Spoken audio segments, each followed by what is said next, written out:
Welcome to the Banega Swasth India Podcast. Our focus this season is One Health, One Planet, One Future. Our aim is health for all and leaving no one behind, because only a Swasth Bharat can be a Sampann Bharat. I am Ambika Singh Kama, and today we will be talking about inclusion and economic empowerment of the persons with disabilities. Madhu Sharma, who is a senior consultant learning and development at Concentrics, and her husband Dinesh Kaushal, who is a manager technology publicist sapient. Madhu is 100% visually challenged since birth with a fully damaged optic nerve. Dinesh lost his sight gradually till he was left with none of it by the time he was 8. They both met in a software company that develops screen readers. A screen reader uses speech technology to let blind users work with computers. How did you both meet? So it's been very interesting. Dinesh and I first met when I was like a little, not little, but yeah, like a teenager, 16 at National Association for the Blind. But we really met when we joined a software company, and I was a software tester and he was a software developer. So that's where our love story began. But we weren't very good to each other. I would tell him, the day he was supposed to join, I had told everybody in the company, oh, this guy is going to join, he's not very good, and let's not be nice to him. Thought of bragging and all, but of course we didn't do much. Then he used to laugh a lot on my jokes, and his laughter is like infectious. So then we started talking, and when we got talking, we used to chat a lot. We used to chat on MSN. And the interesting thing is that because Dinesh and I, both of us cannot see, so we would turn off our monitors, and the light hurt my eye, the monitor's light. So I anyway would keep my monitor off and we would chat away to glory.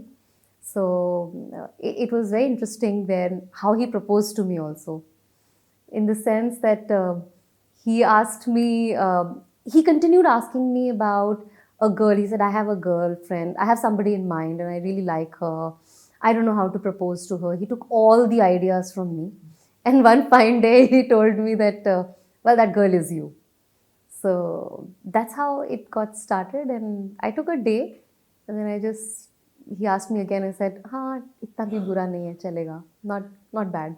It's like anybody else. We have our ups and downs. We have fights. We have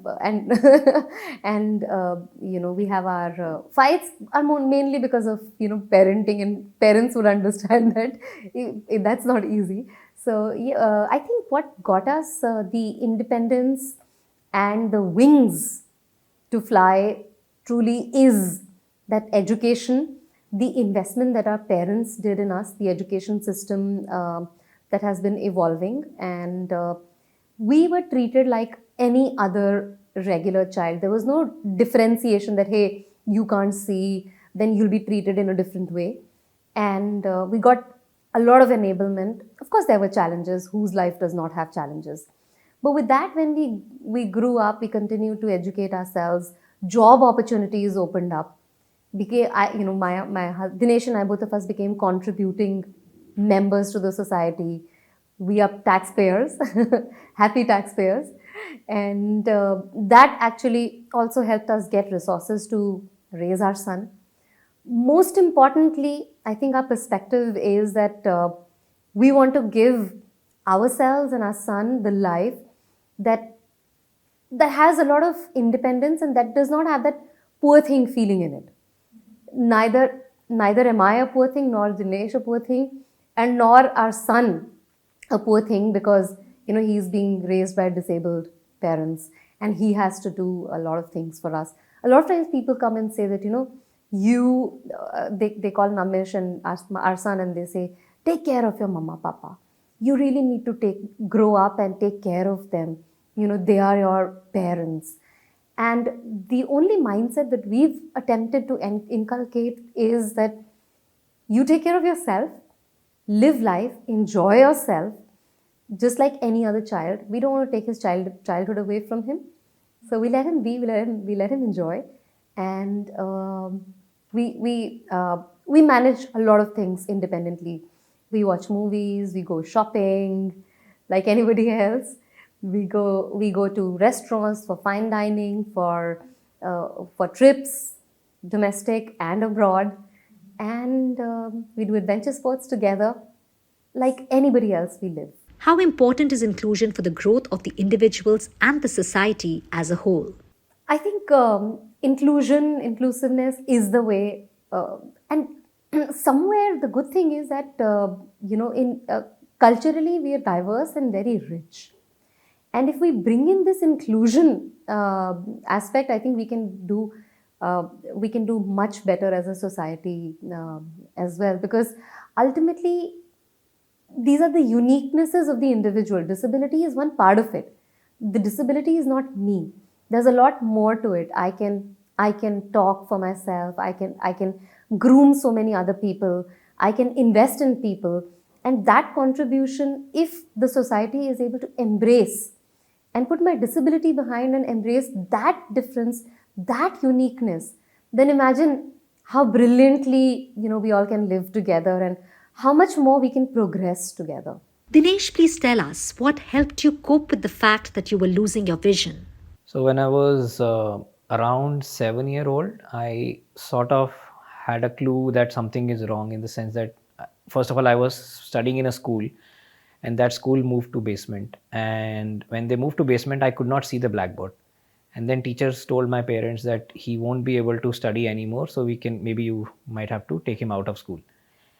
And then I got surgery, and then after surgery, doctor said that probably he will never be able to study in a regular school, so look for a special school for the blind.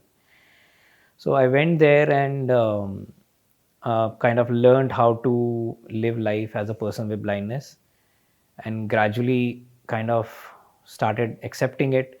Initially it was hard. Sometimes things used to happen which were very painful, like suddenly I would bang into people, I would bang into things. And since I was losing it, and our brain is in such a way that when you are losing something, it kind of fills it in, kind of a phantom vision. And I didn't know that there is something in front of me, and then I banged into things. And but after a while, like I think maybe 3-4 years, then you start accepting life. And there are also studies which often say that anything which is an extreme event, like extreme happiness or extreme sadness, like disability, doesn't stay long. It becomes, after a while, you come back to your normal self. So it became just a background thing. Sometimes you would feel like, why can't I do this? So when my brother was learning computer programming, I was like, why can't I learn this? So when I got to know that there is something known as speech technology, which can allow me to read and write and probably maybe code. So I jumped like right into it. My father took out his insurance saving and bought a desktop. At that time we had desktops. Bought a desktop, and then I started reading, and then I think there was no looking back, because after that I suddenly felt everything is open for me. I could read anything on internet. I could do programming, and at that time there were so many free books available. World was like, in a way, it felt like there is no limit to what I want to do. I think it makes a big difference. For example, my parents, they like everybody else. It's not only my parents, but all blind persons or disabled persons' parents support them. And my parents used to read out things for me, record books for me, and my brother and I, we were so together. We were almost seen as twin brothers. We would go out and like we will be on roads. We will play together. We will do and we never had. We used to do everything at home, like plumbing work or carpentry, everything, electrician, and it was a big support. And because he was around me, I never felt that I can't do anything, because anything that I won't be able to do, he would be able to do it. So we would be able to. We were a team, so it was pretty solid. Now, Madhu and Namesh, both of them are a great support. Namesh, though he's still a child, we don't want him to feel anything, but whenever we need any support, he helps. How important is technology in helping the people with disabilities? I'll go a little bit back in the sense that I also have been fortunate enough to develop the technology that we use. So there is a technology called screen readers that we use to read information, which is almost what people often see in GPS systems and maybe announcements on airports and railway stations, that automatic announcement, synthetic sound. We use the same technology to work with computer, phone, and anything else. So, and I also got an opportunity because of NAB, National Association for the Blind, to develop the same technology for India. So it was the first open source software for India. And then I worked in mobile screen reading technology. Then I worked on another screen reader. And in fact, my organization also supported me. They hired me to contribute in the screen reading technology.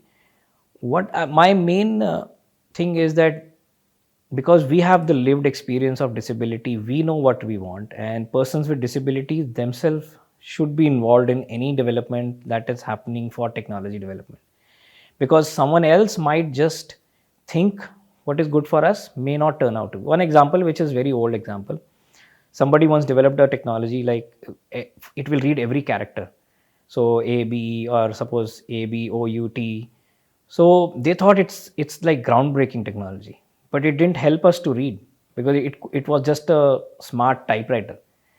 They didn't involve people with disabilities, so they didn't realize what is missing there. When I developed the software, the entire disability community felt that, oh, this is something that we needed. So I developed because I knew what I need. Being a disabled person, not because of any special thing. Being a disabled person, I also took feedback from many other persons with blindness. So it's very important. I mean, these days there are technology models which say that, okay, this is the how you develop. You learn from your end users. I said end user is the center of your development, not that you have only like you listen to them once in a while. With this, we come to the end of our podcast. If you have comments, queries, or suggestions on the topic we discussed today, or issues you would like us to cover in future, write to us on bsipodcast@ndtv.com. Remember, BSI stands for Banega Swasth India. You can also connect with us on Banega Swasth India handles on Facebook, Twitter, and Instagram, and continue the conversation through the week. Till next week, this is Ambika Singh Kama signing off. Stay healthy and stay safe.